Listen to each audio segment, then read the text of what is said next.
कावळे दादाची कावळ्या दादाची गोष्ट सांगायली का? हा, एक सांग. चिमणी होती.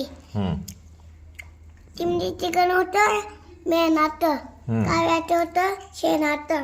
हम्म, कावळ्याचं गण गेलं ऊन. हम्म, चिमणीच्या गणी काय म्हणा हम्म, तुझ्या घरात येऊ नको ने बाबा, नको ने बाबा.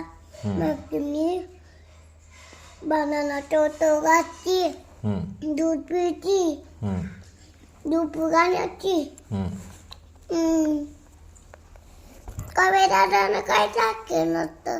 हम्म. संपे तोडत खायचं. आमचे गोष्टी संपे आणि मग कावळा कुठे गेला? कव्वा म्हणणं ना, हम्म? कव्वा म्हणणे, होय. आणि चिमणी? चिमणी पण म्हणणे. हो. आणि चिमणीचं बाळ? छोट छोटं बाळ होतं. कुठे गेलं ते? दुप्पटा झोपलं? झाली का गोष्ट मग? जाणे. बरं. आता मग